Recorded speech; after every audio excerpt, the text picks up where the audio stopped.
Jiji Mario Joseph ദമ്പതികളുടെ ജീവിതത്തിലുണ്ടായിട്ടുള്ള നമ്മൾ ആരും ആഗ്രഹിക്കാത്ത രീതിയിലുള്ള ചില സംഭവങ്ങളുണ്ട്. അത് ദാരുണമായ സംഭവങ്ങൾ എന്ന് തന്നെ നമുക്ക് എല്ലാവർക്കും പറയാൻ സാധിക്കും. ഇനി നമ്മൾ തുടർന്ന് വരുന്ന സമയത്ത് നമുക്ക് പരിശോധിക്കുന്ന സമയത്ത് ഇവർ ഏകദേശം 200ഓളം വീടുകൾ കേരളത്തിലുടനീളം വെച്ചു കൊടുത്തിട്ടുണ്ട്. ഈ വയനാട് ദുരിതബാധിതർക്കും ആദ്യമായിട്ട് വീട് വെച്ച് നൽകിയത് ഫിലോകാലിയ ട്രസ്റ്റ് ആണെന്നുള്ള യാഥാർത്ഥ്യവും നമ്മൾ മറന്നു പോകരുത്. എനിക്ക് തോന്നുന്നില്ല, കാരണം ഇവരെ വിദേശത്തുനിന്ന് വരുന്ന പൈസ ഉപയോഗിച്ചിട്ടാണ് ഇവിടെ ഒരു ആഡംബര ജീവിതം നയിച്ചതെന്ന് എനിക്ക് തോന്നുന്നില്ല. എൻ്റെ അഭിപ്രായത്തിൽ ഈ പറഞ്ഞ ഫിലോകാലിയ ട്രസ്റ്റിൻ്റെ പ്രവർത്തനങ്ങളും പുനരാരംഭിക്കേണ്ടതുണ്ട്. അത് ഇവിടുത്തെ കുറേയധികം ആളുകൾക്ക് നേട്ടമാകും, അല്ലെങ്കിൽ ഗുണകരമാകും എന്നാണ് ഞാൻ പ്രതീക്ഷിക്കുന്നത്. അനവധി രോഗികളെ സഹായിക്കുന്നുണ്ട്, അനവധി ആളുകൾക്ക് വീട് വെച്ച് കൊടുക്കുന്നുണ്ട്.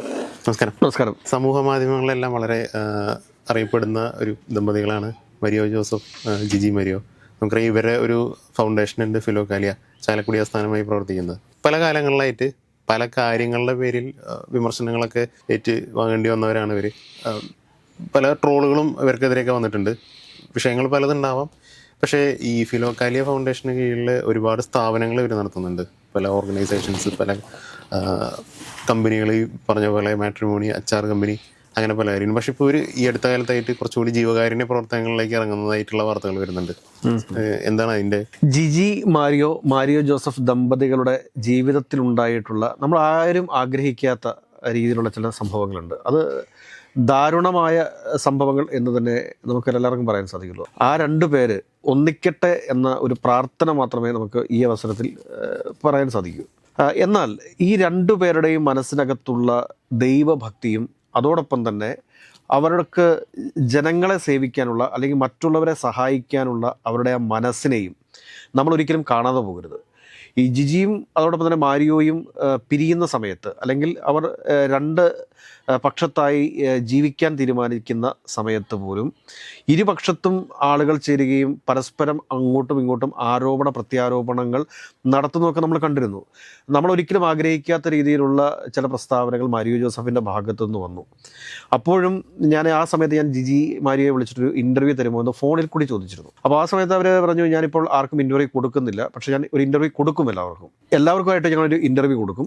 അപ്പോൾ ആ സമയത്ത് മാത്രം ഞാൻ എല്ലാ കാര്യങ്ങളും തുറന്നു പറയാം എന്ന് പറഞ്ഞുകൊണ്ട് അന്ന് ഫോൺ വിളിച്ചു. പിന്നെ ഞാൻ ആ ഒരു വിഷയവുമായിട്ട് ബന്ധപ്പെട്ടൊരു ഫാമിലി വിഷയത്തിൽ നമ്മളൊരു പരിധിക്കപ്പുറത്തേക്ക് ഇടപെടേണ്ട ആവശ്യമില്ല. കാരണം അല്ലെങ്കിൽ അവിടുത്തെ ഒരു കുത്തിത്തിരിപ്പ് നടത്തുന്നത് നമ്മുടെ പരിപാടിയല്ല എന്നുള്ളത് കൊണ്ട് തന്നെ പിന്നീട് ഞാൻ അവരെ കോൺടാക്ട് ചെയ്യാൻ വേണ്ടി പോയിട്ടില്ല. അതിനുശേഷം പിന്നീട് എൻ്റെ ശ്രദ്ധയിൽ ഇന്നലെ ഒരു വീഡിയോ പ്രത്യക്ഷപ്പെടുന്നു. ആ വീഡിയോ നമുക്ക് ആദ്യം ഒന്ന് കാണേണ്ടതായിട്ടുണ്ടെന്ന് എനിക്ക് തോന്നുന്നു. അതിൽ കൃത്യമായിട്ട് അവർ പുതിയതായിട്ട് ആരംഭിക്കുന്ന ആംബുലൻസ് സർവീസ്, നേരത്തെ ഫിലോകാലിയ ട്രസ്റ്റിന് ആംബുലൻസ് സർവീസ് ഉണ്ടായിരുന്നു. ആ ആംബുലൻസ് സർവീസ് ചില കാരണങ്ങളാൽ നിർത്തേണ്ടി വന്നു. കാരണം ആംബുലൻസ് ഫ്രീ ആയിട്ട് സർവീസ് നടത്തണമെന്നുണ്ടെങ്കിൽ വലിയ രീതിയിലുള്ള ഒരു സാമ്പത്തികമായിട്ടുള്ള ചെലവുണ്ട്. ആ ചെലവുകൾ കണ്ടെത്താൻ വേണ്ടിയിട്ടുള്ള അവർക്കുള്ള ബുദ്ധിമുട്ട് കൊണ്ട് തന്നെ അവർ ആ ആംബുലൻസ് സർവീസ് നിർത്തുന്ന കാഴ്ച നമ്മൾ കണ്ടതാണ്. നമുക്ക് ആ വീഡിയോ എനിക്കത് കാണാമെന്ന് എനിക്ക് തോന്നുന്നു. നിങ്ങൾക്ക് ഈ ഫിലോകാലിയുടെ ആംബുലൻസ് ഇവിടെ കാണാം. ഇത് കുറച്ച് ദിവസമായിട്ട് നമുക്ക് ഫിലോകാലിയ ചാരിറ്റബിൾ ട്രസ്റ്റിൽ അതിന്റെ ഫിനാൻഷ്യൽ ഫണ്ടൊന്നും വരുന്നില്ല. ഞാനിപ്പോ ഫണ്ട് ആരോടും ചോദിക്കൊന്നുമില്ല, ആരും തരികയും വേണ്ട. ഓക്കെ, അപ്പൊ അങ്ങനെ കുറച്ച് ദിവസമായിട്ട് ഇത് ഓടാതെ കിടക്കായിരുന്നു. ഇപ്പൊ ഇടയ്ക്കിടയ്ക്ക് ഓടുന്നുണ്ട്, ഇങ്ങനെ ഓടാതെ കിടക്കുന്നുണ്ട്. ഇനി ഇപ്പൊ മുതൽ കണ്ടിന്യൂസ് ഓടാൻ തീരുമാനിച്ചു. ഇതിപ്പോ നമ്മൾ സ്പോൺസർ ചെയ്തിരിക്കുന്നത് ഞാനു ബാബീസ് ആണ്. ഈ അച്ചാർ കമ്പനിയാണ് സ്പോൺസർ ചെയ്തിരിക്കുന്നത്. ഇന്നലെ ഒരു ഓട്ടോ ഉണ്ടായിരുന്നു, നാളെ ഒരു പാലക്കാട് ഓട്ടോ ഉണ്ട്. പിന്നെ നമ്മൾ ട്രിവാൻഡ്രം ഈ RCCയിലോട്ടൊക്കെ നമ്മൾ ഓടുന്നുണ്ട്. അങ്ങനെ എല്ലായിടത്തും നമ്മൾ ഓടുന്നുണ്ട്. സൗജന്യ സേവനമാണ്. ഇതിൽ നിങ്ങൾക്ക് ഡ്രൈവർക്ക് ടീ കൊടുക്കണ്ട, ഡ്രൈവർക്ക് ചായ മേടിച്ചു കൊടുക്കണ്ട, പെട്രോൾ ഒഴിക്കണ്ട, ഡ്രൈവറിന്റെ പേയ്മെന്റ് ഇല്ല, ഒന്നുമില്ല. നിങ്ങൾ സൗജന്യമായിട്ട് നിങ്ങളെ ഹോസ്പിറ്റലിൽ എത്തിക്കും. എമർജൻസിക്ക് കേട്ടോ, കോഴിക്കോട്, കണ്ണൂരൊക്കെ നമ്മൾ എത്തിക്കും. പക്ഷെ സൗജന്യമാണ്. പിന്നെ എന്താ പറയാ, പക്ഷെ അർഹതപ്പെട്ടവർ വേണം വിളിക്കാൻ. അപ്പോൾ ഈ സൗജന്യ ആംബുലൻസ് സർവീസ് നിങ്ങൾക്ക് വേണമെന്നുള്ളവര് നിങ്ങൾക്ക് ഏത് സമയത്ത് വേണമെങ്കിലും വിളിക്കാം. പക്ഷെ അർഹതപ്പെട്ടതാണോ ഇല്ലയോ ഞങ്ങൾ ചിലപ്പോൾ ക്രോസ് ചെക്ക് ചെയ്യും. പഞ്ചായത്ത് മെമ്പറിനെ വിളിച്ചു ചോദിക്കും, അല്ലെങ്കിൽ എംഎൽഎ വിളിച്ചു ചോദിക്കും. അതായത് അവരുടെ ജാൻജു ബേബീസ് എന്ന് പറയുന്ന ഒരു അച്ചാർ കമ്പനി ഉണ്ട്. ആ അച്ചാർ കമ്പനി അവർ തന്നെ ഉൽപ്പാദിപ്പിക്കുന്നതാണ്. അപ്പോൾ അത് വിറ്റ് കിട്ടുന്ന ലാഭവിഹിതത്തിൽ നിന്നാണ് അവർ ഈ ആംബുലൻസ് സർവീസ് മുൻപോട്ട് കൊണ്ടുപോകാൻ വേണ്ടിയിട്ട് ആഗ്രഹിക്കുന്നത്. അപ്പോൾ പൊതുസമൂഹത്തോടായിട്ട് നമുക്ക് പറയാനുള്ള കാരണം എന്താണെന്ന് വെച്ച് കഴിഞ്ഞാൽ, അവരുടെ വിയർപ്പ് കൊണ്ട് അവരധ്വാനിച്ച് ഉണ്ടാക്കുന്ന അച്ചാർ വിറ്റ് അതിൻ്റെ ലാഭവിഹിതത്തിൽ നിന്നാണ് ഈ ആംബുലൻസ് പ്രവർത്തിക്കുന്നത് എന്നുള്ളൊരു ബോധ്യമുണ്ടാകണം. അപ്പോൾ അർഹതപ്പെട്ട ആളുകൾ മാത്രമേ ഈ ഒരു സേവനം പ്രയോജനപ്പെടുത്താൻ പാടുള്ളൂ. അതല്ലെങ്കിൽ അർഹതപ്പെട്ടവർക്ക് അത് ലഭിക്കാതെ വരും എന്നുള്ളൊരു ബോധ്യം നിങ്ങൾക്ക് ഉണ്ടാവണം. ഇനി നമ്മൾ പരിശോധിക്കേണ്ട മറ്റൊരു വിഷയം എന്താണ് എന്ന് ചോദിച്ചു കഴിഞ്ഞാൽ, ഇപ്പോൾ എന്താണ് ഈ ഫിലോകാലിയ ട്രസ്റ്റ് എന്നുള്ളതിനെ കുറിച്ച് കൂടി ഒന്ന് നമ്മൾ നോക്കേണ്ടതുണ്ട്. അത് അവരുടെ തന്നെ ഫേസ്ബുക്ക് പേജിൽ എഴുതിയിട്ടിട്ടുണ്ട്.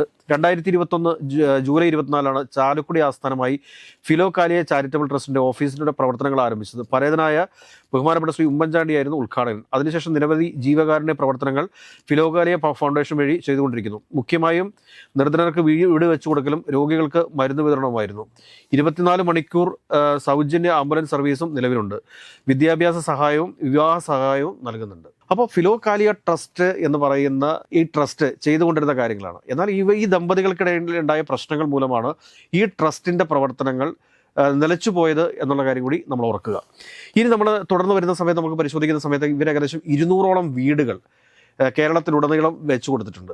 ഈ വയനാട് ദുരിതബാധിതർക്കും ആദ്യമായിട്ട് വീട് വെച്ച് നൽകിയത് ഫിലോകാലിയ ട്രസ്റ്റ് ആണെന്നുള്ള യാഥാർത്ഥ്യവും നമ്മൾ മറന്നു പോകരുത്. അപ്പോൾ സേവനത്തിന്റെ പാതയിൽ ഇവിടെ ഒരു സ്ത്രീയെ സംബന്ധിച്ചിട്ട് ആ സ്ത്രീ ഭർത്താവുമായിട്ട് പിണങ്ങിക്കഴിഞ്ഞാൽ അപ്പോൾ തന്നെ അവർക്കെതിരെ എന്തെല്ലാം ആരോപണങ്ങൾ ഉന്നയിക്കാൻ സാധിക്കുമോ, അവരെ ഏതൊക്കെ രീതിയിൽ ടോർച്ചർ ചെയ്ത് മെന്റലി തകർത്ത് കളയാമോ എന്ന് കരുതുന്ന ഒരു നാട്ടിലാണ് ഇവർ പൊരുതി മുൻപോട്ട് പോയിക്കൊണ്ടിരിക്കുന്നത്, പൊരുതി ജീവിച്ചുകൊണ്ടിരിക്കുന്നത്.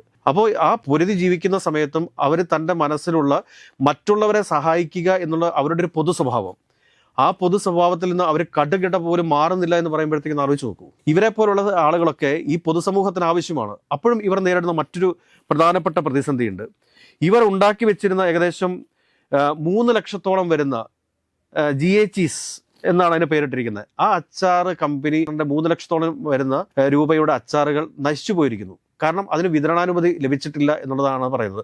ആ വീഡിയോ കൂടെ നമ്മളത് കാണേണ്ടതുണ്ട്. ആദ്യം ഉണ്ടാക്കിയ 2-3 ലക്ഷം രൂപയുടെ അച്ചാർ മൊത്തം സ്പോയിലായിപ്പോയി. എനിക്കൊന്നും വിൽക്കാൻ സാധിച്ചില്ല. വീണ്ടും രണ്ടാമത് ഉണ്ടാക്കിയ അച്ചാറും എല്ലാം വളരെ കിടു അച്ചാറായിരുന്നു. GHS ബ്രാൻഡിൽ തുടങ്ങിയത്. കുറച്ച് വിറ്റു, ബാക്കി എല്ലാം ലക്ഷക്കണക്കിന് അച്ചാറുകൾ വിൽക്കാൻ പറ്റാത്ത സാഹചര്യത്തിൽ കെട്ടിക്കിടന്ന് നശിച്ചുപോയി. ഇപ്പൊ ഞാനൊരു 100 കിലോ ബീഫ് ഉണ്ടാക്കി, പിന്നെ മീനുണ്ടാക്കി, ഫിഷ് ഉണ്ടാക്കി, ചക്ക അച്ചാർ ഉണ്ടാക്കി, മാങ്ങ അച്ചാർ ഉണ്ടാക്കി. അങ്ങനെ ബൾക്കായിട്ട് ഒരാഴ്ച അടുപ്പിച്ചടുപ്പിച്ച് കുറേ അച്ചാറുണ്ടാക്കി സ്റ്റോക്ക് റൂമിൽ സെറ്റ് ചെയ്ത് വെച്ചു. അത് കഴിഞ്ഞ് പിറ്റേന്ന് ഒരു 3 days, ഒരു 5 days കഴിഞ്ഞ് ഞാൻ പാക്ക് ചെയ്യാൻ പോയപ്പോ എല്ലാ അച്ചാറിലും ചെറിയ ചെറിയ കൊമ്മളകള് പൊങ്ങി നിൽക്കുന്നു. ചീത്തയായിപ്പോയി, എല്ലാ അച്ചാറും ചീത്തയായിപ്പോയി. സത്യമായിട്ട് എനിക്ക് അറ്റാക്ക് വരാതിരുന്നു ഭാഗ്യം. ലക്ഷങ്ങളുടെ അച്ചാറാണ്. ആകെ സങ്കടം വന്നിട്ട് ഞാൻ പറഞ്ഞു, ഇനി ഈ അച്ചാർ പരിപാടിയേ ഇല്ല എന്നും പറഞ്ഞ് ഞാൻ അതോടെ നിർത്തി. ആ പരിപാടി നിർത്തിയിട്ട് ഭയങ്കര സങ്കടം. അന്ന് രാത്രി വന്നിരുന്ന് ഞാൻ കരഞ്ഞു. അന്ന് പൈസ ഇല്ലാത്തടത്ത് പൈസ ഉണ്ടാക്കി ഈ പ്രോഗ്രാമൊക്കെ കണ്ടക്ട് ചെയ്ത് ഈ സ്കൂൾ കോളേജ് പ്രോഗ്രാമിന് പോകുന്ന കിട്ടിയ പൈസ കൊണ്ട് കഷ്ടപ്പെട്ട് പ്രോഡക്റ്റ് മേടിച്ചു ഉണ്ടാക്കിയ അച്ചാറാണ്. എല്ലാം സ്പോയിലായി പോയി. എന്തുകൊണ്ടാണ് ചീത്തയായെന്നുള്ള റീസൺ നമുക്ക് കിട്ടിയിട്ടുണ്ട്. അപ്പൊ അതൊക്കെ ഇനിയിപ്പോ നമ്മൾ ആ ഒരു ലൂപ്പ് ഹോളൊക്കെ അടച്ചിട്ട് നമുക്ക് പുതിയതായിട്ട് നമുക്ക് ഇനി അച്ചാർ തുടങ്ങാം എന്നും പറഞ്ഞിട്ട് ഞാൻ വീണ്ടും അച്ചാർ റീസ്റ്റാർട്ട് ചെയ്തു. അതും ബീഫും ചക്കയും നെല്ലിക്കയും കണ്ണിമാങ്ങയും പിന്നെ ഫിഷും മത്തിയും അച്ചാർ, എല്ലാ അച്ചാറും ഉണ്ടായിരുന്നു കേട്ടോ. ഉണ്ടാക്കി എല്ലാം സെറ്റായി. അത്യാവശ്യം സെയിലും തുടങ്ങി. GHS ബ്രാൻഡ് അറിയപ്പെടാനും തുടങ്ങി. ജസ്റ്റ് ഒരു 1 week കഴിഞ്ഞപ്പം അൺഫോർച്ചുനേറ്റ്ലി എനിക്കത് വിൽക്കാൻ സാധിച്ചില്ല. എന്റെ പേരിലല്ലായിരുന്നു. അപ്പൊ അതുകൊണ്ട് തന്നെയും പല കാരണങ്ങൾ കൊണ്ടും അൺഫോർച്ചുനേറ്റ്ലി എനിക്കത് ആ അച്ചാറുകൾ ഒന്നും വിൽക്കാൻ സാധിച്ചില്ല. ലക്ഷക്കണക്കിന് അച്ചാറുകൾ കെട്ടിക്കിടന്നു. ഭയങ്കര സങ്കടം തോന്നി. ആ സങ്കടമൊക്കെ വന്നപ്പോഴാണ് എനിക്ക് അമേരിക്കയിൽ പ്രോഗ്രാം വന്നപ്പോൾ ഞാനൊരു 3 months അമേരിക്കയിലേക്ക് ഞാൻ പോകുന്നത് കഴിഞ്ഞ വർഷം. അപ്പൊ അങ്ങനെ കെട്ടിക്കിടന്നു. പിന്നെ ഞാൻ എന്റെ കൂട്ടുകാർക്കും എന്റെ ബന്ധുക്കാർക്കും ഒക്കെ ഞാൻ എടുത്തു കൊടുക്കുമായിരുന്നു. ഞാൻ കൂട്ടുകാർക്കും ബന്ധുക്കാർക്കൊക്കെ ചുമ്മാ ഫ്രീ ആയിട്ട് എല്ലാവർക്കും കൊടുത്ത് തീർത്തു. എന്നിട്ടും എന്റെ ബൾക്കായിട്ട് ഉണ്ടായിരുന്നത് ഞാൻ കൊണ്ട് അച്ചാറ് കൊണ്ട് കുഴിച്ചിട്ടു. അപ്പൊ അത്രയും എനിക്ക് 2 നഷ്ടങ്ങളാണ് വന്നത്. മനസ്സിലായി? ആദ്യം അച്ചാർ ഉണ്ടാക്കിയത് എല്ലാം സ്പോയിലായി. രണ്ടാമത് GHS ബ്രാൻഡിൽ ഉണ്ടാക്കിയ അച്ചാറൊന്നും എനിക്ക് വിൽക്കാനുള്ള സാഹചര്യം ഉണ്ടായില്ല. ആൾക്കാർ കസ്റ്റമേഴ്സ് റെഡി ആയിരുന്നു. പക്ഷെ അൺഫോർച്ചുനേറ്റ്ലി എന്റെ ചില നിസ്സഹായ അവസ്ഥ മുതൽ എനിക്ക് വിൽക്കാൻ പറ്റിയില്ല. അങ്ങനെ അപ്പോൾ ഒന്ന് ആലോചിച്ച് നോക്കൂ. കാരണം അവിടുത്തെ തദ്ദേശ സ്വയംഭരണ സ്ഥാപനത്തിന് ഹെൽത്ത് ഇൻസ്പെക്ടർ വിചാരിച്ചാൽ നൽകാൻ സാധിക്കുന്ന ഒരു വിതരണാനുമതിയാണ് ഇവർക്ക് ലഭിക്കാതെ വന്നത് മൂലം അത് പൂപ്പൽ കെട്ടി ഈ അച്ചാർ നശിച്ചു പോയിക്കൊണ്ടിരിക്കുന്നത്. അപ്പോൾ നമ്മൾ പരിശോധിക്കേണ്ട വിഷയം എന്താണ് എന്ന് ചോദിച്ചു കഴിഞ്ഞാൽ, ഈ ജിജി മാരിയോ അല്ലെങ്കിൽ മാരിയോ ജോസഫ് ദമ്പതികളുടെ ജീവിതത്തിലുണ്ടായിരിക്കുന്ന പ്രശ്നങ്ങളൊക്കെ മാറ്റിവെക്കൂ. മാരിയോ ജോസഫ് ഇവർക്കെതിരെ ഗുരുതരമായിട്ടുള്ള കുറേ ആരോപണങ്ങളൊക്കെ ഉന്നയിച്ചിട്ടുണ്ട്.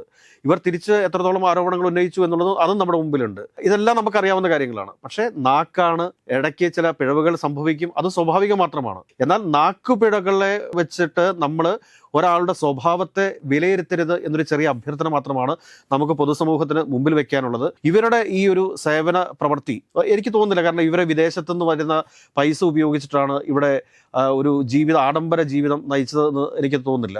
ആരെങ്കിലുമൊക്കെ സ്വാഭാവികമായിട്ടും ഇങ്ങനെയുള്ള പ്രേക്ഷിതർ എന്നാണ് ഇവരെയൊക്കെ വിളിക്കുക, അല്ലെങ്കിൽ ഇങ്ങനെ മിഷൻ പ്രവർത്തനങ്ങളിൽ ഏർപ്പെടുന്ന മറ്റുള്ളവരെ സഹായിക്കുന്ന ആളുകൾക്ക് വീടുകൾ വെച്ചു കൊടുക്കാറുണ്ട്. ഇപ്പോൾ ഫിറോസ് കുന്നംപറമ്പിലിന് വീട് വെച്ച് കൊടുത്തു എന്ന് പറഞ്ഞു കഴിഞ്ഞാൽ അത് ഇപ്പം അദ്ദേഹത്തിനെതിരെ എന്തെല്ലാം ആരോപണങ്ങൾ ആര് വേണമെങ്കിലും എവിടെ നിന്ന് വേണമെങ്കിലും ഉന്നയിച്ചുകൊള്ളട്ടെ, അതിനകത്തൊന്നും ഒരു അഭിപ്രായത്തിന് ഞാനില്ല. പക്ഷെ ഞാൻ പറയുന്നത് എന്താണെന്ന് ചോദിച്ചു കഴിഞ്ഞാൽ, അദ്ദേഹം എന്ത് ചെയ്താൽ തന്നെയും അദ്ദേഹം ചെയ്യുന്ന പ്രവൃത്തി കൊണ്ട് മറ്റാളുകൾക്ക് ഗുണമുണ്ടാകുന്നില്ലേ?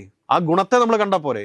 ആ ഗുണത്തെ കാണുന്നതിന് പകരം അയാൾ ഈ ചാരിറ്റി ചെയ്യുന്നത് കൊണ്ട് അയാൾ എന്തെങ്കിലും നേട്ടങ്ങൾ ഉണ്ടാക്കുന്നുണ്ടോ എന്തിനാണെന്ന് പൊതുസമൂഹം ചിന്തിക്കാൻ വേണ്ടി പോകുന്നത്. കാരണം ആവശ്യമുള്ളവർ മാത്രം സംഭാവന കൊടുത്താൽ മതി, മനസ്സലിവുള്ളവർ മാത്രം സംഭാവന കൊടുത്താൽ മതി.